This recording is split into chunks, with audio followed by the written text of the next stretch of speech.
Mamo tentanguire giù, mamo tentanguire giù, tentawura ju I, tentawura ju I, tentawura ju I. Ei quere chewu, ei quere dewu, ei quere chewu, ei quere dewu. Mamo tentanguire giù, mamo tentanguire giù, tentawura ju I, tentawura ju I, tentawura ju I. Ei quere chewu, ei quere dewu, ei quere chewu, ei quere dewu. Mamo tentanguire giù.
Nyamandu mirinho guatama nyane mopu aijewu nyane mopu aijewu pame injawu ayawu pame injawu ayawu pame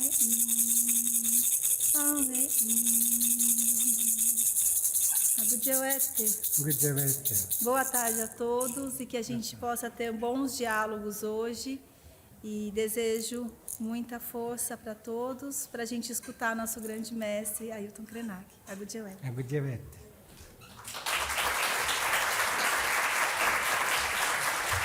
Well, thank you to Chris Takwa and Carlos Papa from the Salvagem Collective. Well, this is a very special event. Thanks for coming along. It is simultaneously broadcast in Portuguese because we're coming to you from Brazil today. If you need a headset, put it on. I will be speaking English. My name's Gaia Vince, and it's my great pleasure to introduce you to Meeting at the River, which is part of the South Banks Planet Summer Festival.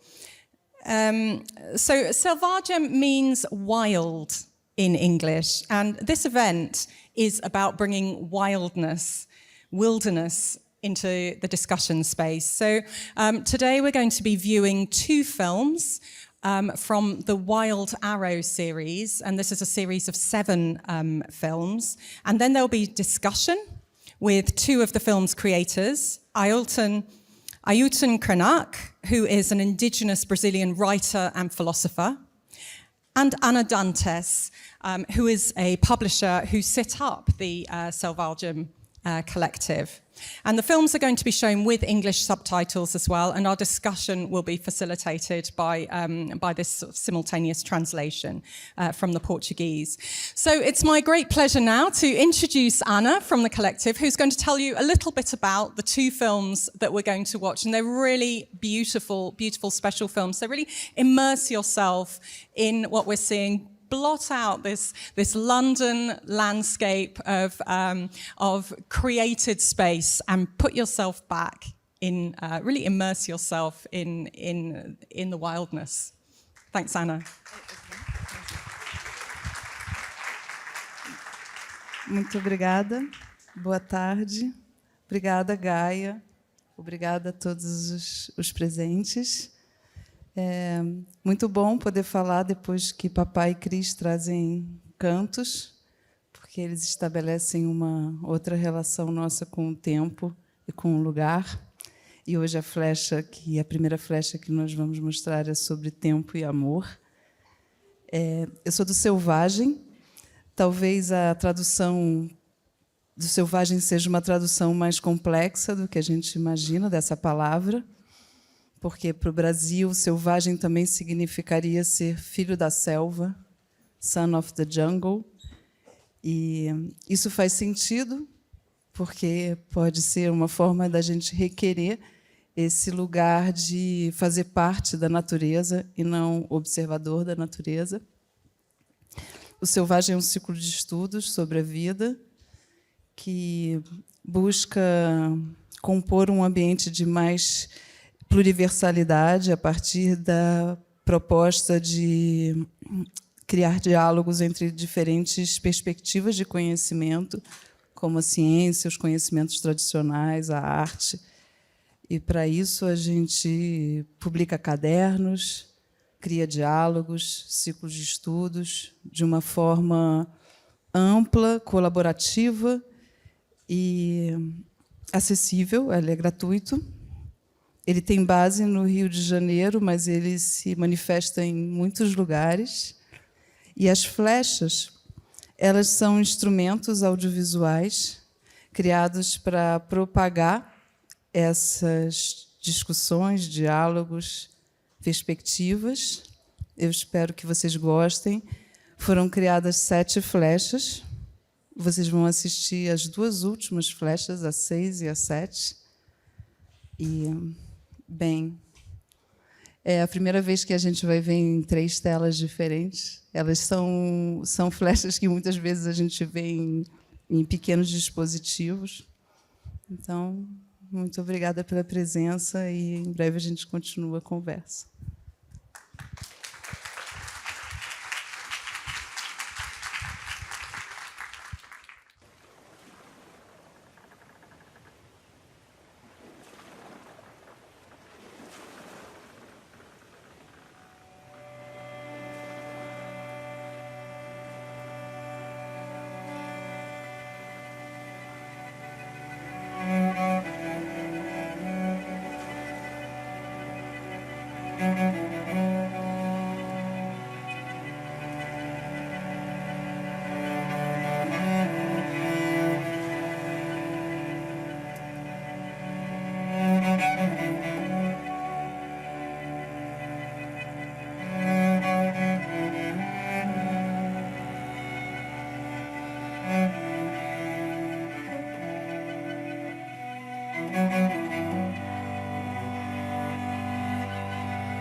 Imaginemos partículas no espaço.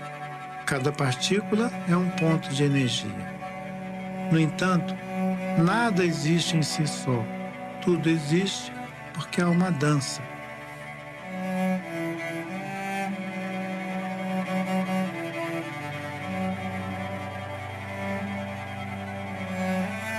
Neste cosmos flexível, cada corpo que rompe é um novo desenho e transforma tudo ao redor.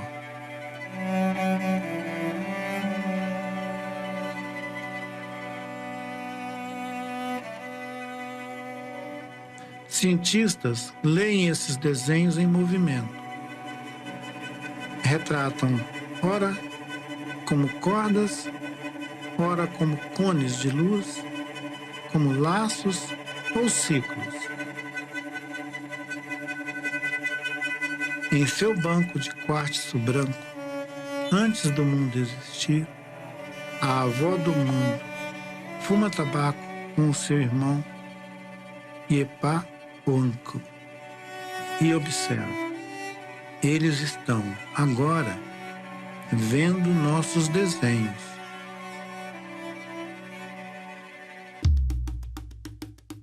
Uma flor de helicônia, uma mandioca, um asteroide, uma molécula da água, um sapinho.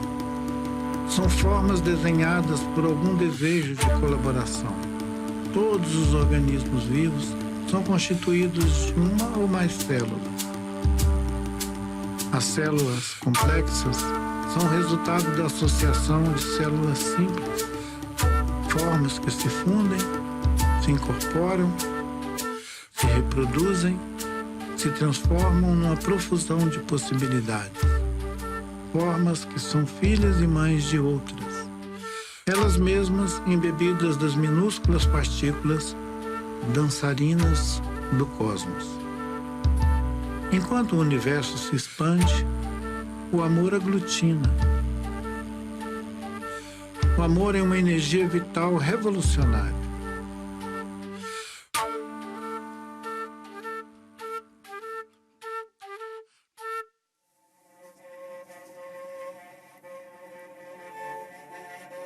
Cada ser que embarca na vida é um cooperante do mesmo planeta casa.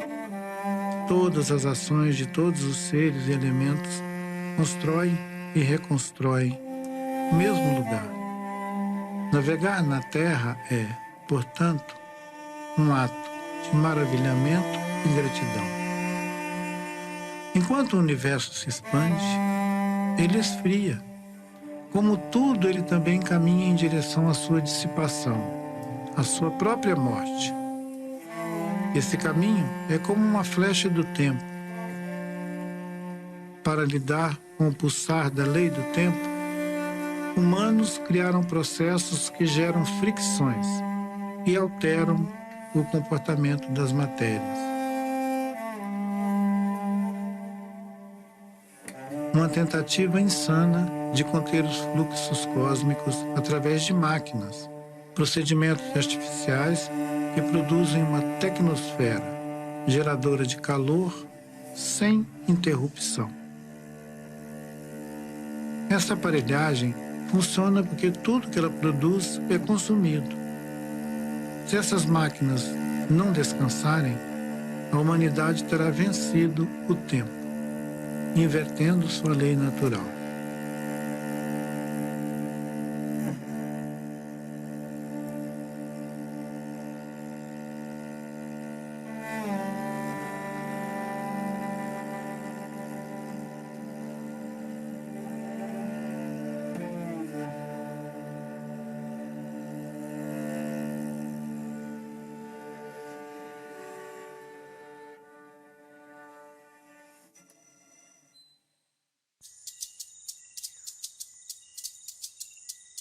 A vida se espraia.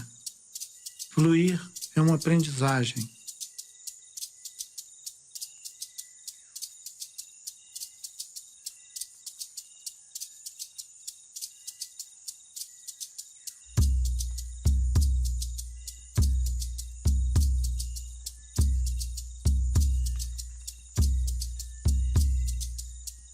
A vida é sua própria arquitetura. A planta, a cumbuca, a casa, o copo, a atmosfera, o banho, a comida, os remédios, as trocas. Seres jardineiros, sejam pássaros ou cutias, gentes ou insetos, micróbios ou girafas, cuidam do jardim planetário e de sua provisão. A vida planta a si mesma e carrega consigo mensagens e informações biológicas. Quando uma mãe planta uma árvore, ela está construindo a canoa para alguém que ainda não existe. O amor é a força que mantém a vida ativa no tempo.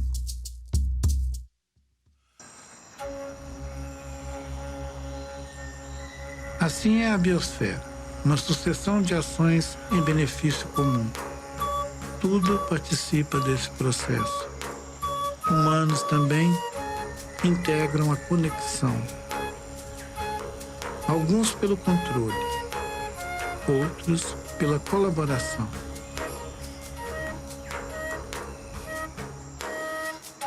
Existe um amor incondicional na natureza.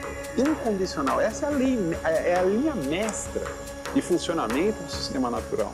É cuidar do próximo.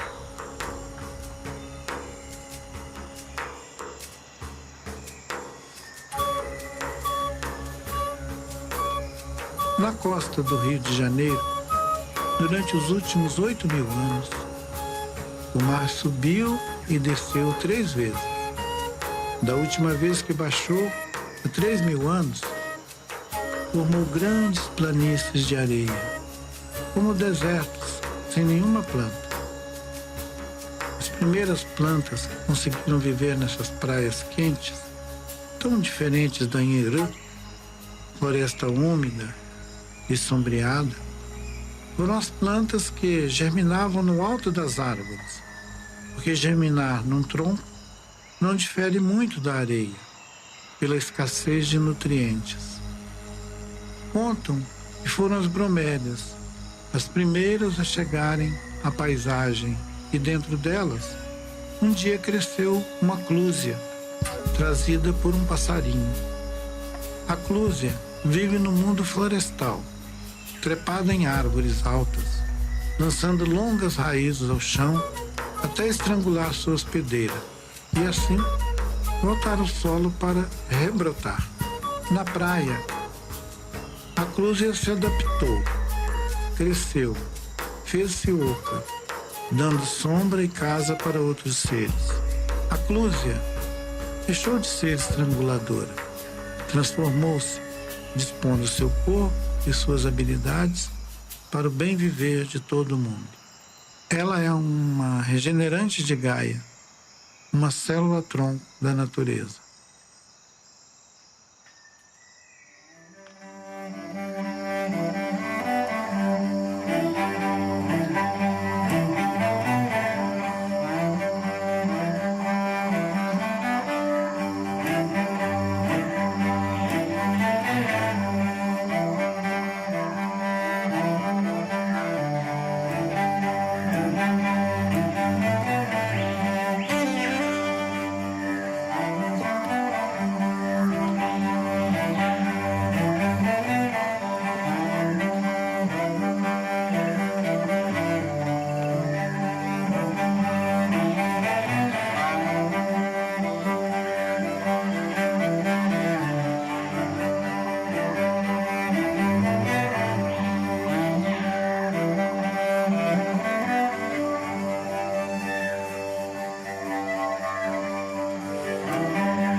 Eu estava na beira da praia, vendo o balanço do mar, quando eu vi uma linda sereia e eu comecei a cantar.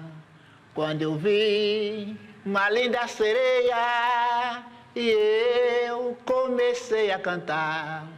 Ô Janaína, vem ver, ô Janaína, vem cá. receber essas flores que eu vou te ofertar. Ô Janaína, vem ver, ô Janaína, vem cá, receber essas flores que eu vou te ofertar. Vem, Janaína. Pora mi he chaka. Towe kunyango ite kwai. Towe awako ite kwai. Towe kringo ite kwai. Towe tujako ite kwai. Towe waimingo ite kwai. Ewe. Konye nimbo ware ba ya guerpi kwai iramo towe ite kwai.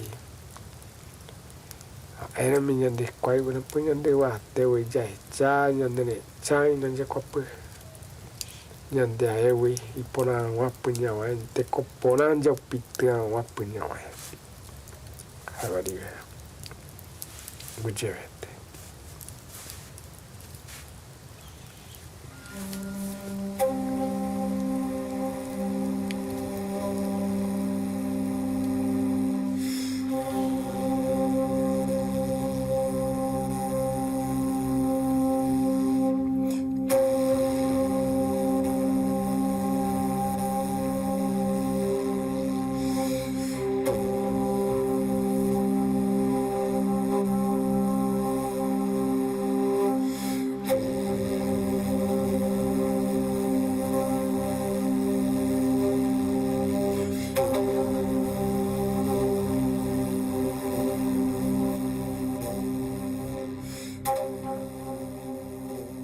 Enquanto fadas correm das fogueiras e dragões mergulham em lagos profundos, enquanto gente é enlaçada e serpentes cósmicas se transformam em lenda, damas e senhores se vestem de sedas e demandam o trabalho de milhares de mariposas conhecidas como bichos da seda.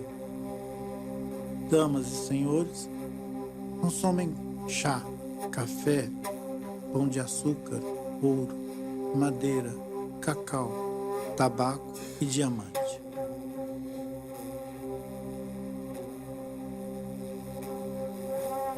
The Age of Exploration is the name given to the phenomenon that occurred between the 15th and 17th centuries, when countless expeditions left major European powers towards territorial conquest in the search for spice, trade, and new sources of precious metals, with the intent of converting native people to Christianity and slave labor.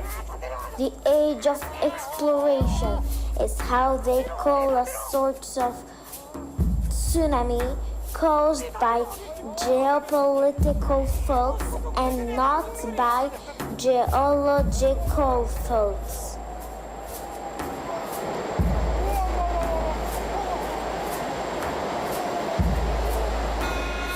A metrópole se enfeita de artefatos e se faz confortável em almofadas com motivos tropicais. É de algodão puro, tingido de pau-brasil, a rouparia dos nobres passada a ferro, aquecida a carvão, pelas mãos de meninas escravas.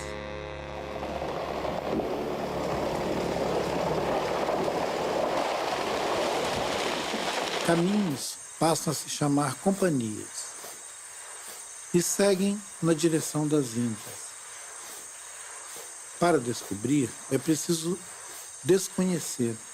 Descobrir é uma afirmação da própria ignorância. A ignorância é violenta e usa pólvora para se impor.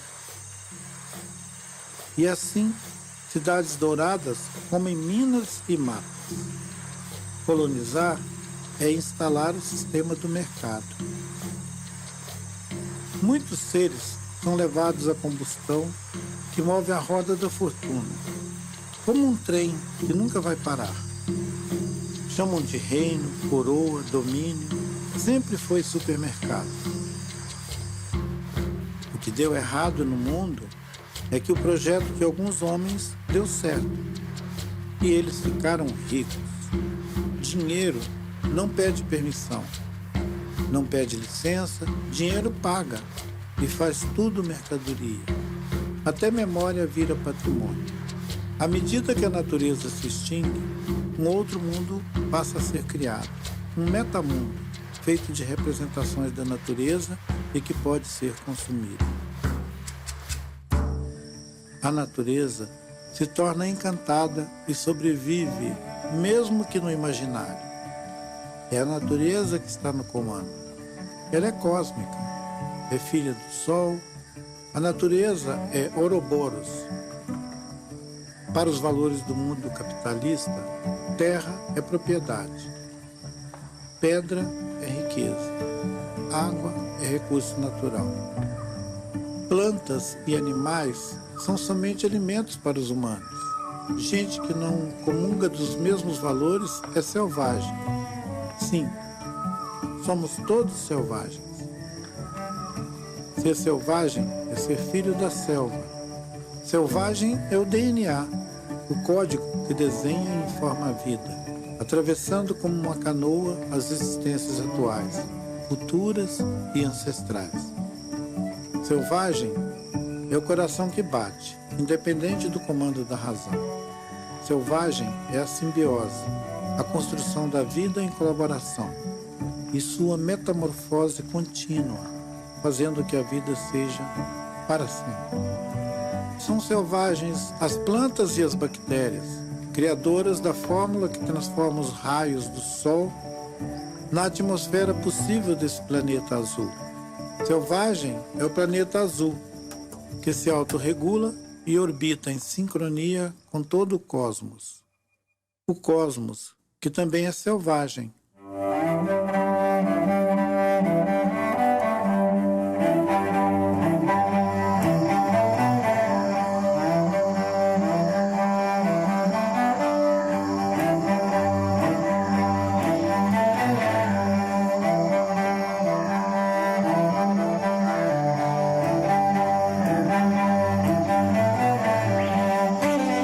Somos a fera e a esfera.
They were both remarkable films. They were really very beautiful to look at, but of course rich in meaning.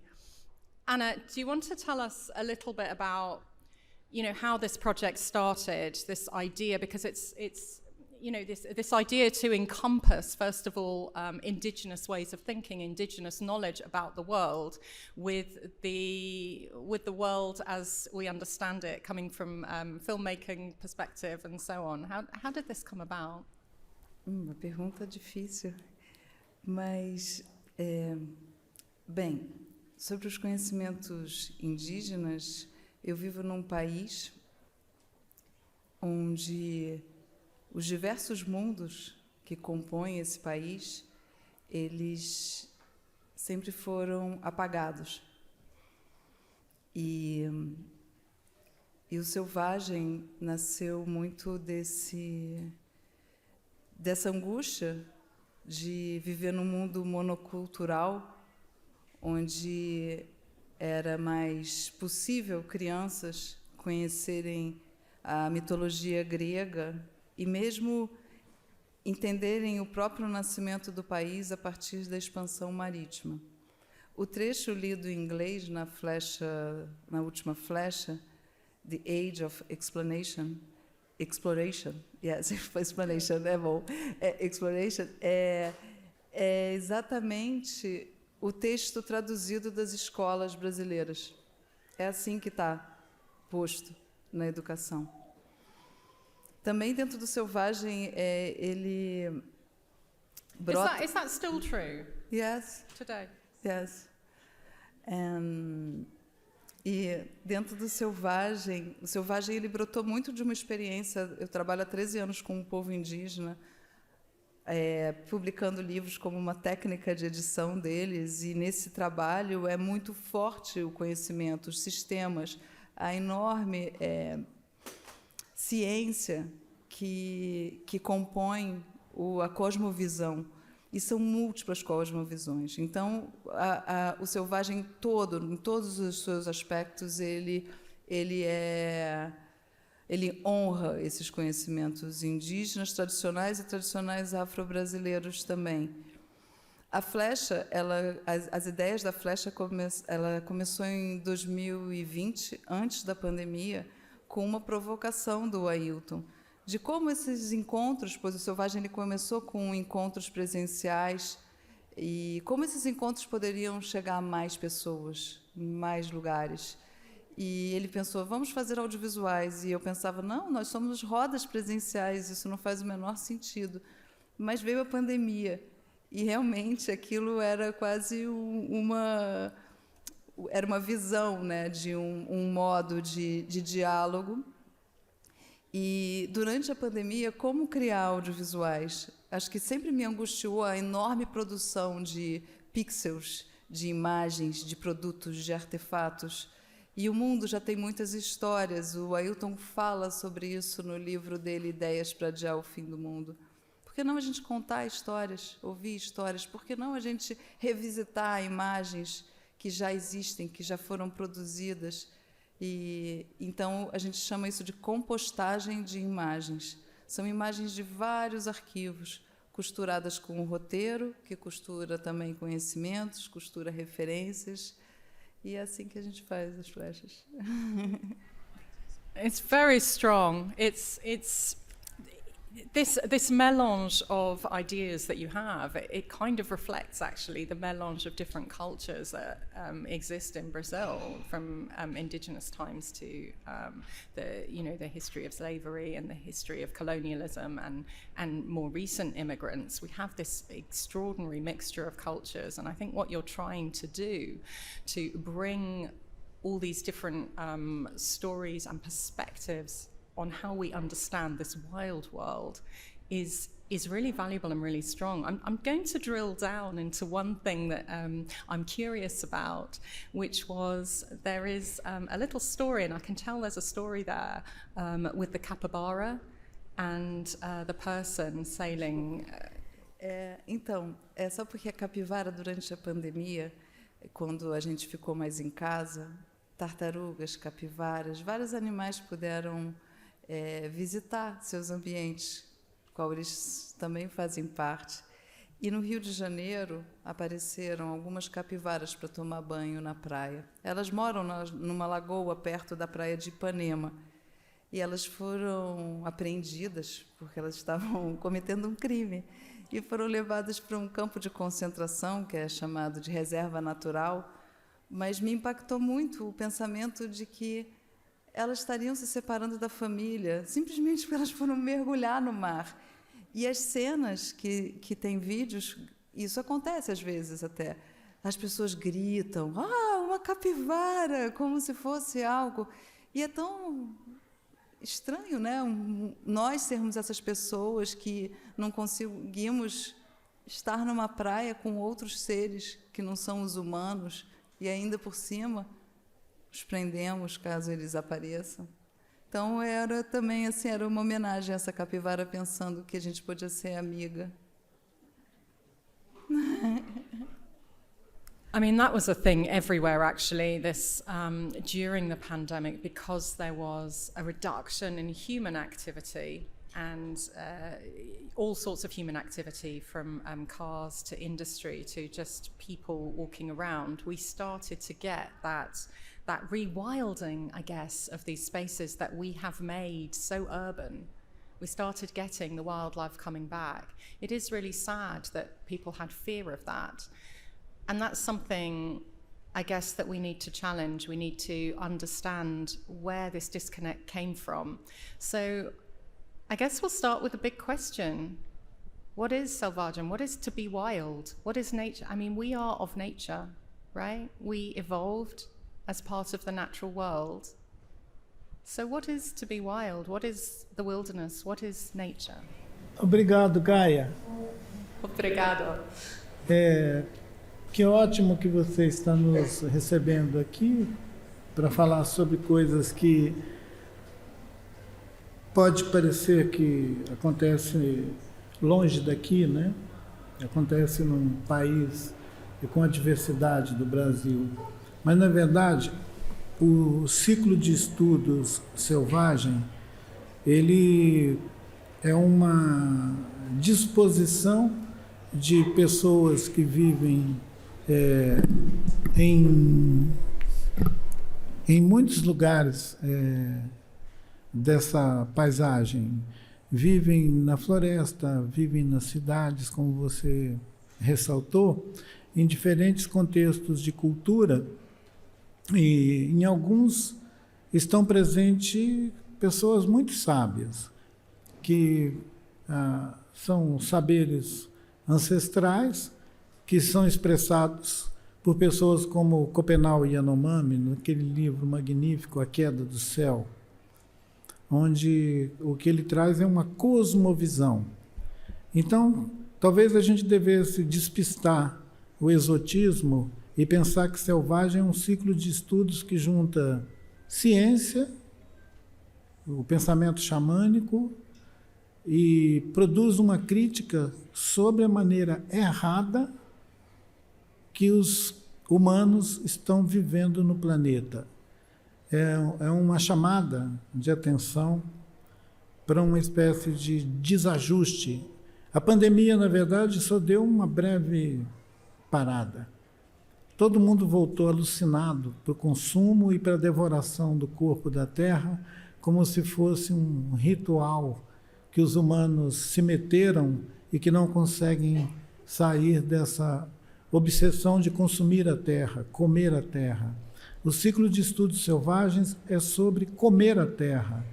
A fera e a esfera está sugerindo que nós somos a fera e a esfera na medida que a gente está atuando no organismo de Gaia como uma predação. Né? O movimento dos humanos no corpo da Terra é um movimento predatório. Ele não é nada simpático. I think there is this really stark difference which comes out in the films, but also comes out generally when we talk about the difference between indigenous understanding and ways of seeing the natural world and their place in it, and the way that the main body of Western society understands our place. There is a hierarchical difference. So in the West, we position ourselves, well, we have dominated the globe with our actions. We have changed weather patterns, we've changed landscapes, we've invented entirely new landscapes, whether it's agriculture, whether it's industry or cities.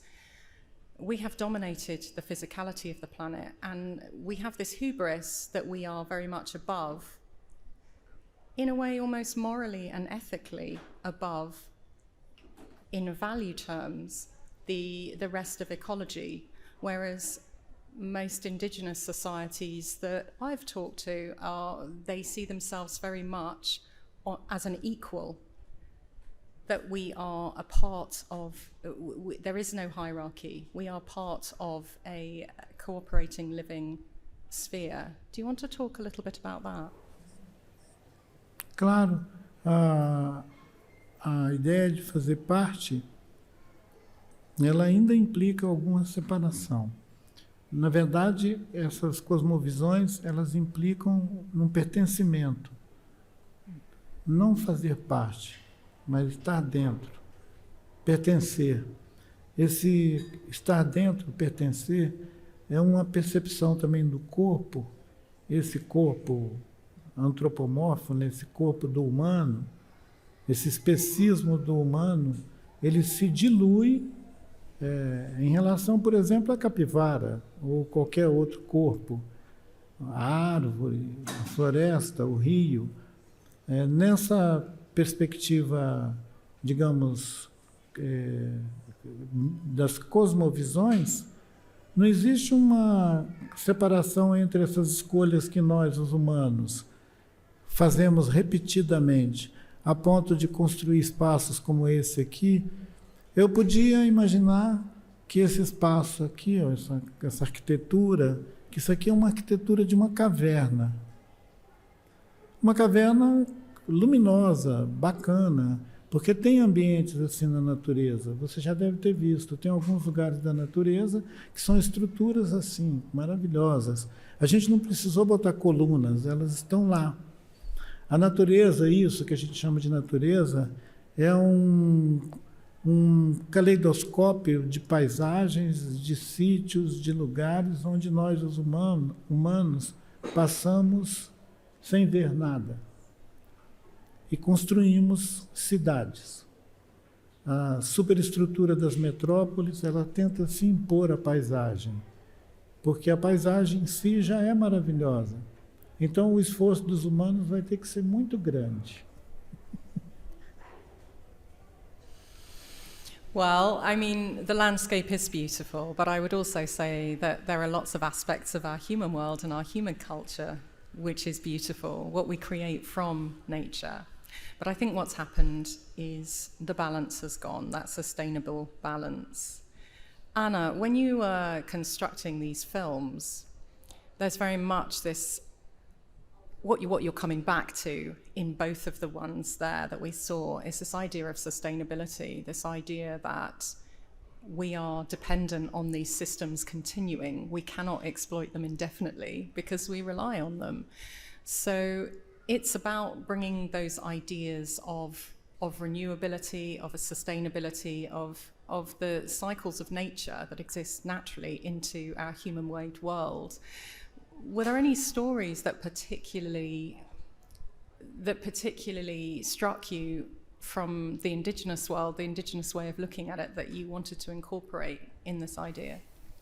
Eu acho que durante a preparação de um livro junto ao povo Runicuim, do livro da cura, e andar na floresta com pajés, aprendizes de pajés, preparando essa publicação, que seria na língua Rachacun e português, era muito forte o entendimento de que todas aquelas plantas que muitas vezes nos parecem o verde, aquilo é uma mata, elas eram parentes, seres, e muito relacionados com arquétipos das próprias famílias. Então, as plantas pertencem na cosmovisão Runicuim das mesmas famílias, ou elas são doces, ou elas são anti-inflamatórias, né?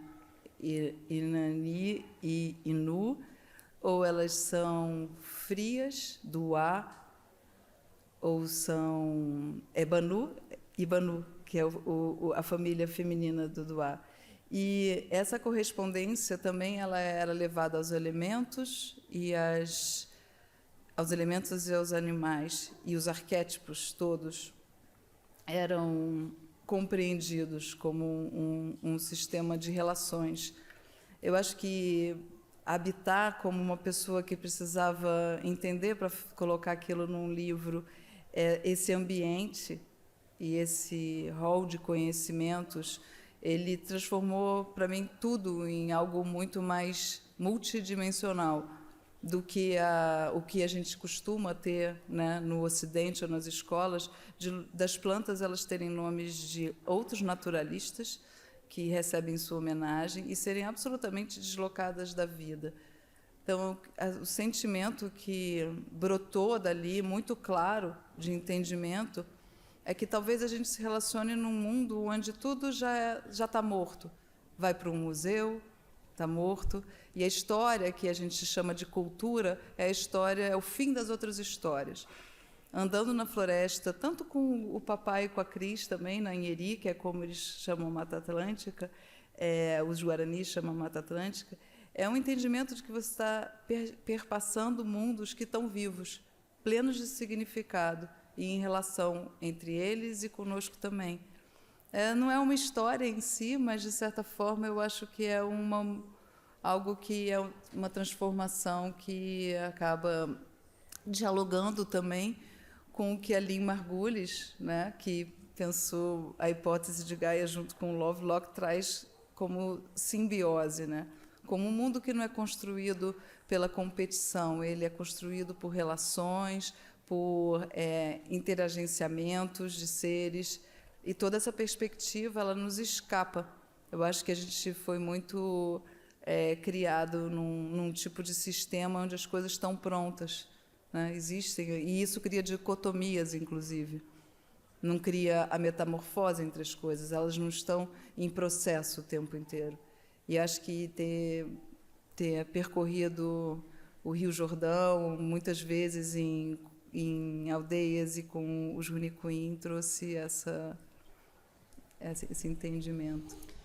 It's a much richer idea of landscape. It's a deeper understanding, I guess, of the meaning of different plants and animals and that ecosystem, that symbiosis that is going on all around us and which we are a part. And I think that's a very valuable. It's a very valuable way of looking at the way, because it is inherently sustainable, because you cannot break. Once you break that symbiosis, you're breaking something quite fundamental to how the world works. Now, it may seem that for many of us we've become aware of the environmental crises that we face, and I speak particularly about the crisis of biodiversity loss, of climate change, of this great social injustice we have, poverty, pollution. There are many things going wrong in the world at the moment, and there is this new awareness.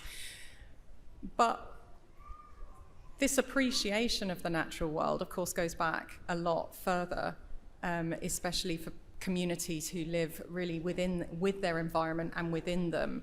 And Ayuten, I wanted to talk to you about your history of trying to protect these forestscapes, which goes back decades through some of the most turbulent and difficult times in Brazilian politics, times of authoritarian regimes, and all kinds of chaos. Do you want to just take us back? What was it like trying to defend something which was seen very much as an economic resource to be exploited and not at all something of value to be protected?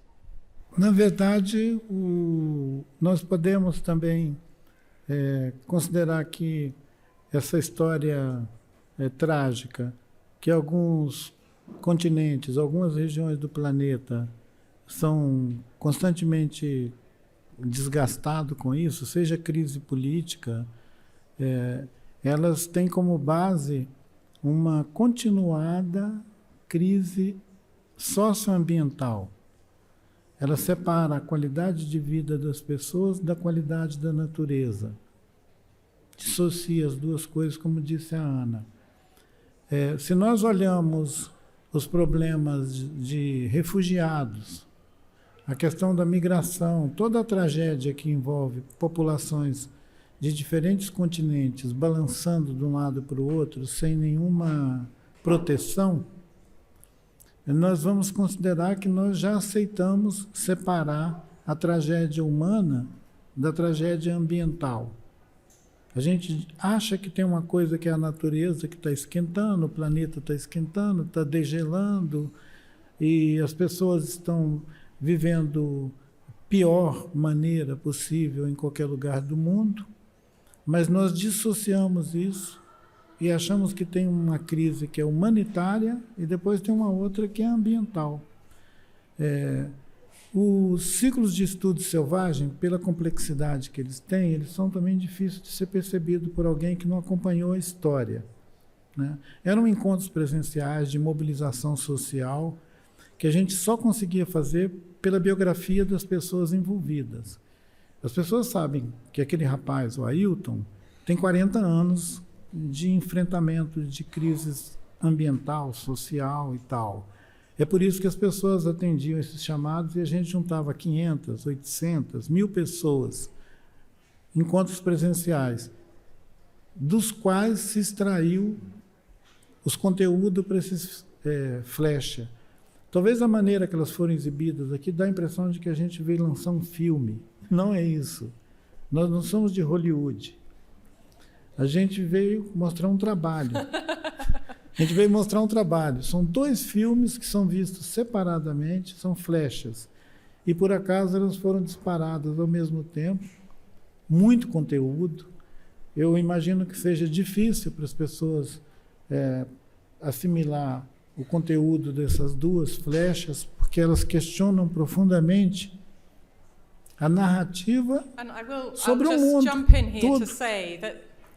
I'll just jump in to say that these films are available on the website, and it's really worth looking up the Selvagem Collective website, where all 7 films, and they have a little bit of information about each one. So. Vão poder assistir cada um deles. E vão perceber que não é um filme. Eles são dispositivos que se utiliza dessas mídias todas, que a gente acha, inclusive, que deveriam ser evitadas, né? A gente está fazendo um uso de um tipo de tecnologia que nós somos críticos em relação a eles. A gente não faz propaganda de audiovisual. Nós usamos o audiovisual para veicular uma conversa profunda, que começou com cientistas e xamãs na floresta e que nos trouxe até aqui, nessa paisagem londrina.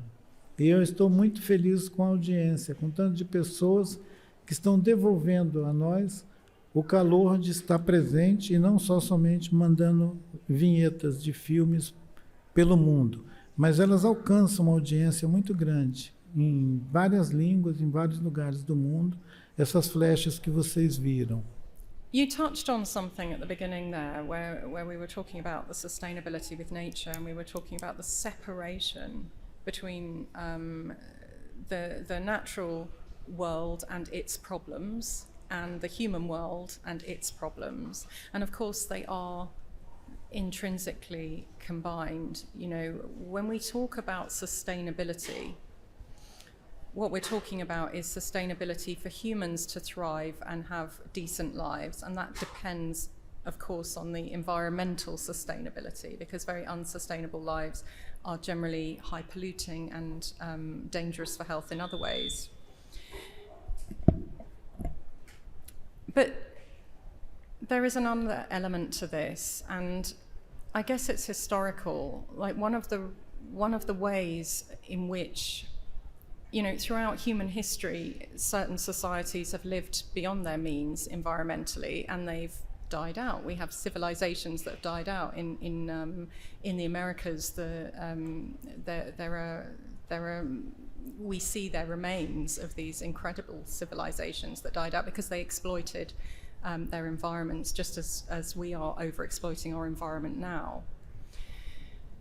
But many indigenous societies have managed to find that remarkable balance with nature because their populations have been fairly low, there has been quite high infant mortality, whereas now we have much healthier lifestyles in a way. People live a lot longer, they live a lot healthier, but we're not living sustainably with nature in the West. So I wonder how we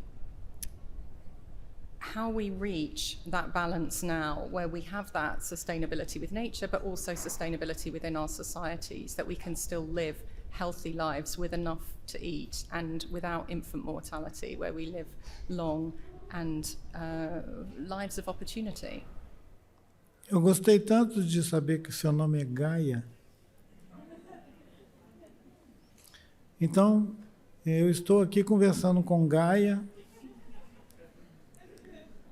sobre a nossa crise cognitiva que atingiu a humanidade antes e depois da pandemia. Principalmente depois da pandemia. Nós vivemos uma experiência que é um evento que, como diz o Carlos Papá, esse sábio Guarani, nós estamos vivendo o que ele chama de mutação de mente. Eu chamo de abismo cognitivo. O abismo cognitivo é quando o corpo dos humanos abstrai a vida na Terra e acha que são robôs.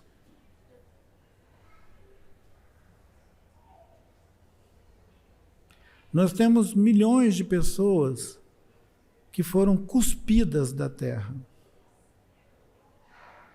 Eles não têm oportunidade de reivindicar nada. Eles são refugiados do planeta.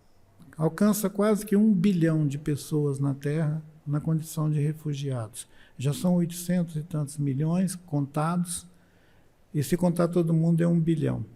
Isso é muito grave.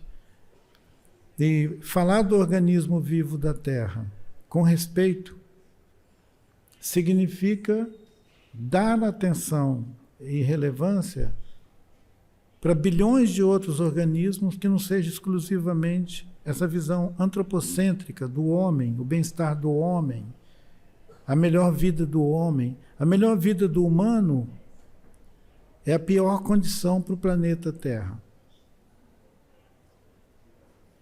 Nós não temos condição de promover o bem-estar para todo mundo no planeta Terra. O banner que está lá na entrada diz que a gente já comeu meio planeta, já comemos um planeta esse ano e vamos comer o restante daqui até dezembro. Está lá na fachada do prédio. E é um alerta grave.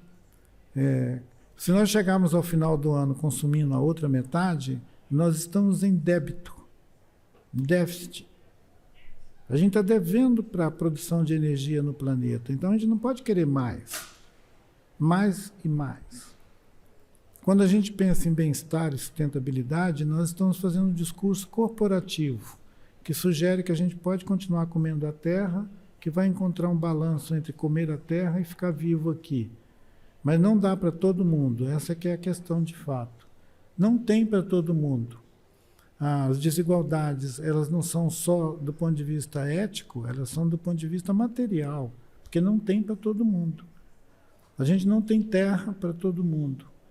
Se a gente disser que vamos dar terra para todo mundo, nós estamos criando uma promessa impossível de ser realizada. Então, convidar em encontros com o rio as pessoas a refletir sobre os limites do consumo, a necessidade de pensar experimentos regenerantes do organismo de Gaia, não só de extração, né? Nós sempre estamos abertos a uma ideia de melhorar a vida dos humanos. Acontece que com isso a gente produziu um evento que é o Antropoceno. é quando a nossa pegada foi além da conta. E mesmo quando a gente estiver como espécie fora daqui desse ecossistema, nós vamos deixar a marca feito dinossauro. Então nós somos dinossauros, no bom sentido da palavra. E quando penso as últimas 5 décadas de ativismo nesse campo que a gente está chamando de ambiente, natureza e humanos, afinal de contas, 5 décadas não é brincadeira.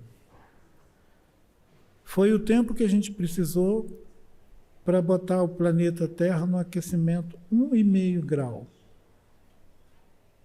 A gente está ali, 1,5.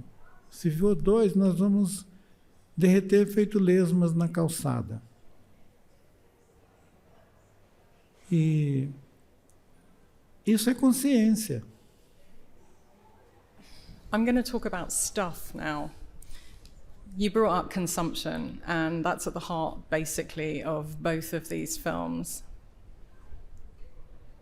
So, we live in a very consumptive society in the West, where there is endless amounts of crap available in all of the shops. You know, too much for one person to have in their house. Now, that is a really stark difference to people who live very much in their environment. The actual quantity of stuff, the quantity of things that different people have. Anna, that must have been a really obvious dichotomy. That must have been so obvious when you started working with these different communities. Did it change how you see what you own and what you have? I mean, I remember after some journeys that I've made, I came back and I just found it obscene. I was kind of culturally dispossessed by how much stuff I had, and most of that is not, you know, the latest stuff at all. Most of it's actually second, but I just have so much stuff in comparison to people who live much simpler lives with nature. Eu estava acompanhando, né, esse pensamento do Ailton, e eu acho que esse mundo que deu certo, desse sistema colonial capitalista, nele nunca coube todo mundo. E a gente vive a mesma situação que muitas pessoas viviam em outros tempos. E muitas vezes essas melhorias, né, que a gente imagina dentro de alguns nichos de existência, eles nunca foram comuns a todos no tempo. Eu acho que o tempo, de fato, a gente é dinossauro, mas também a gente ainda é bactéria. 52% das nossas células nem humanas são. Por isso que essa ideia, acho que esse pensamento, essa compreensão de simbiose e colaboração pode ser muito importante, inclusive nessa mudança cognitiva, já que a gente vive num abismo, poder mudar um pouco nosso entendimento de o que é valor, o que vale, né? Porque não adianta falar sobre o que está acontecendo com os Yanomami e consumir ouro. Não adianta. A gente sabe que isso talvez não tenha um grande afeto, né, no mundo, não transforme tantas coisas, mas, de fato, entender esse caminho de tudo que a gente consome talvez possibilite um desapego maior de produtos, de artefatos, porque o que se perdeu acho que no nosso tempo, foi a conexão. A gente perdeu a conexão com o que a gente chamava de natureza.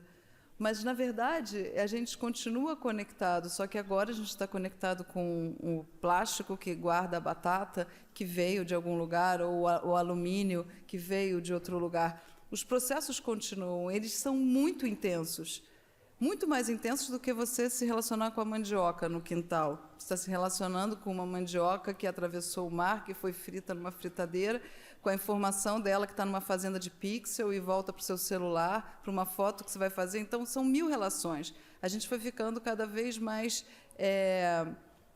acho que mais isolado, mais desconectado, para tentar viver, para tentar dar conta dessa força da vida que atravessa tudo. Porque ela continua atravessando, mesmo que a gente manipule, ela continua atravessando. Mas dá conta disso, dá conta que eu estou sentada nesse tecido azul, que sei lá de onde veio. Se eu tiver com minhas conexões todas abertas, eu posso só, talvez, ficar muito angustiada de estar aqui. Isso até que é acho que um mal-estar da nossa civilização é poder ficar angustiada com o microfone, com tudo, com tanta aparelhagem, com tanto Wi-Fi. Mas a gente, então, começa a fechar essas conexões. A gente começa eu acho assim, a gente começa a vedar, né, os lugares por onde a natureza pode chegar, nos lugares. Mas ela continua estando aqui a partir de processos.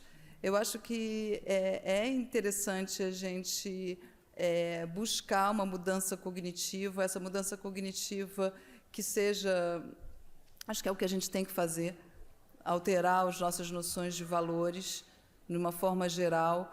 O Emmanuel Kocha, que é um dos pensadores, junto com Cris e Papai e ao Hilton, dessa constelação de pensadores do selvagem, ele diz que talvez, quando a gente pensa que alguma hora todo mundo fumava, né? Fumava cigarro no avião, fumava cigarro com as crianças na escola, os professores, e de um dia para o outro falaram, parem de fumar. E depois a gente olhou e falou, como a gente era imaturo. Eu acho que é óbvio que a gente está vendo que a nossa maturidade pode ser que ela chegue atrasada em relação, e ela com certeza já está muito, mas eu acho que o momento, assim, o que nós todos devemos nos movimentar é realmente no sentido dessa mudança cognitiva coletiva.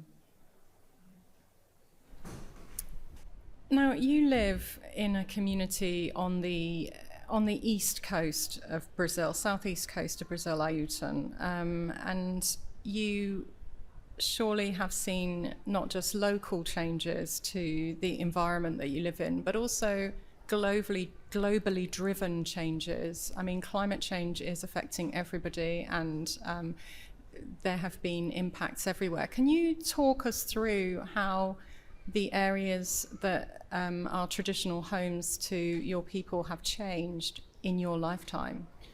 É muito implicado o ritmo das mudanças ao longo dessas décadas, observado de dentro de casa, né? Observado do quintal de casa, onde está a comida, onde está as relações mais próximas, né? Principalmente quando é uma vida no campo, uma vida rural. Uma comunidade indígena, preferencialmente, ela mantém os espaços como é entendido a vida rural, a vida no campo. Evita a adoção de todo esse aparato que constitui a casa hoje, né? A casa, na verdade, virou uma oficina cheia de equipamentos, aparelhos e tudo. Pensando a mudança que vem acontecendo nesse tempo todo, eu acredito que existe uma espécie de uma invasão mesmo, uma invasão do modo de vida ocidental, chegando na África, na Ásia, na América Latina, chegando como uma imposição. Algumas coisas já viram uma imposição. Você não tem a escolha de não engajar-se nessa maneira de vida. Por exemplo, o carro. Todo mundo no planeta inteiro virou escravo do carro. E outro dia alguém comemorou comigo dizendo: que coisa ótima, agora a gente vai parar de usar combustível fóssil porque os carros são elétricos. Eu falei: e daí? São carros. Olha o tamanho daquela coisa. As ruas ficam entupidas com esses equipamentos, carro, só ficando por aí. E os outros todos, que nós produzimos aos milhares e queremos que as pessoas consumam aquelas coisas. Parece que a correspondência entre uma pessoa e um conjunto de coisas em volta dele é determinante para embalar o planeta num pacote. Um pacote de carros, equipamentos eletrônicos e todo esse aparato que torna a vida fácil. A vida fácil. Não propriamente a vida boa. E a mudança foi muito grande, mas é interessante ressaltar como ela aconteceu no local. Para além das referências dela global, ela acontece no local atingido de maneira fulminante por um desastre chamado desastre ambiental, onde a principal atividade da mineração naquela região sudeste derramou bilhões de toneladas de material tóxico na bacia do rio onde eu vivo. Então, à margem do rio onde eu vivo, passou um material tóxico que vai permanecer lá nos próximos 30 anos. É uma espécie de Chernobyl. E lá ninguém vai conseguir experimentar esse fluxo que a Ana mencionou, que isso que a gente chama de a natureza, ela invade todos os lugares que a gente tenta isolar, mas em alguns casos o isolamento é tão grande que ele causa um dano duradouro. 20, 30 anos, aquela água não é mais água, agora ela é um resíduo industrial. Se nós seguirmos atacando os corpos d'água, os rios, transformando os rios em escoamento de indústria, de minério e outros químicos, nós vamos estar envenenando mesmo o corpo de Gaia, o organismo da Terra envenenado pela nossa experiência folgada de consumir coisas. Consumir e jogar o resto. É uma observação que eu não paro de fazer. Isso não me deixa, digamos, menos disposto a um envolvimento com o interesse comum de todo mundo, para além do Brasil, os que estão vivendo em outros lugares do mundo, porque nós estamos vendo que a erosão é global. Nós temos uma economia, Gaia, a economia planetária é uma economia de guerra, no sentido bélico. Quando a gente pensa em diminuir a mineração, diminuir a extração de petróleo, diminuir essas coisas todas, é como se a gente estivesse chamando para a guerra. Então, assim, você quer parar de consumir? Então vamos à guerra. É o resumo. Now, what you're suggesting is a war effort against this enemy, this common enemy, but this common enemy is within us. It's within many of us, right? Nobody is forcing cars on us. Nobody is forcing all of these things on us. We are selecting them. So it is a change in mindset. We don't have many minutes left, unfortunately, for this conversation, a very short time. So if there's something that you want people here to take away from these films, I'd love to hear, and from your project, I'd love to hear from both of you very briefly. Something essential that they should take. Ana.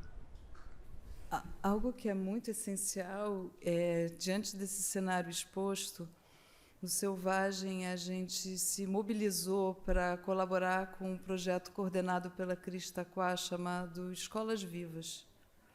Esses projetos eles são liderados por povos indígenas. A gente atualmente seria ótimo se a Cris pudesse falar. Eu não sei como está o tempo, mas se você me permite, eu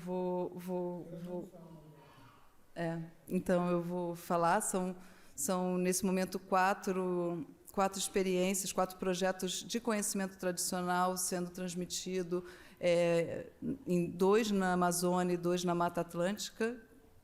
Mata Atlântica significa os Machacali, que vivem num lugar de território muito violentado, como o Ailton mencionou, mas que tem uma retomada chamada Aldeia Escola Floresta. O próprio Carlos Papá, ele coordena uma escola viva dentro da Mata Atlântica, um outro projeto no Acre, junto ao povo Runicuim, e o projeto Tucano, que é um centro de medicina tradicional, onde a medicina é conduzida por pajés. Mas o que significa isso é que a gente vive um mundo onde esses tratores estão passando, por um lado, derrubando, e, por outro lado, muitas vezes pensando em ajudar. E recursos têm ido para a floresta, mas esses recursos podem chegar na criação novamente do mesmo mundo que a gente vive aqui, gerando um mercado consumidor, um novo mercado consumidor. É essa economia de guerra que o Ailton menciona. Um desastre ambiental, ele favorece uma série de empresas que vão começar a distribuir água em PET, caminhões de não sei o quê, de alimentos. Existe, ele chama de um kit de desastre. Então, de certa forma, essas ajudas que chegam lá, se a cultura não estiver fortalecida na sua base, na língua, nos cantos, nos conhecimentos, nas cosmovisões, corre o risco de ser um trator também psicológico, ambiental, cultural, em todos os aspectos. Então, a gente tem se mobilizado muito que todas as nossas atividades que conseguem ser gratuitas graças a um desenho de apoios, a gente convida as pessoas a apoiarem, a retribuírem. Gostaram da flecha? Contribuam com uma escola viva.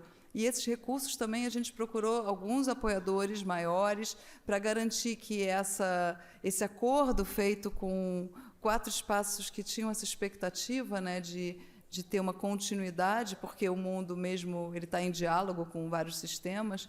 A gente também conseguiu alguns apoiadores, mas a gente está sempre em busca disso. Então, quem estiver se sentindo sensibilizado, dentro do Selvagem, do site do Selvagem, existe o caminho de como colaborar. E a gente espera que essa experiência possa estar em vários territórios e possa beneficiar, né, multiplamente todos os envolvidos. Eu acredito que a gente já teve uma boa conversa abordando os temas principais que a gente elegeu como assunto que deveria ser pensado como responsabilidade global. Pensar uma responsabilidade planetária. E na década de 80, havia um lema ecológico da ecologia que era agir localmente, pensar globalmente. E nós atravessamos 3 décadas sem entender o sentido da frase, agir localmente, pensar globalmente. E essa equação perdeu a validade. Nós não podemos mais, Gaia, convidar as pessoas para agir localmente, pensando globalmente. What should we do instead? Ailton, what should replace act locally, think globally? What is your new motto? Não se trata de buscar um novo lema, se trata de constatar que a gente perdeu 3 décadas e não mudamos nada. Nós continuamos agarrados ao carro, agarrados a toda a reprodução tecnológica, e nós queremos todo ano um aparato novo, um artefato novo para substituir o que a gente usou esse ano ou o ano passado. Se a gente estivesse fazendo uma reunião, um piquenique na praia, a gente podia se dirigir uns aos outros dizendo: olha, foi legal, a gente esteve junto, agora tome cuidado, pare de jogar lixo onde você passa. That's excellent advice.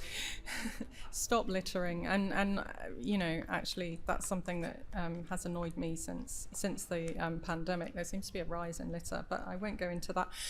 I want to give my heartfelt thanks to both of you, to Anna, to Ailton, for coming here and sharing your incredible vision for a much more holistic and a much more sustainable way of looking at this huge global problem that we all share and that we're all immersed with. Can we have a round of applause, please?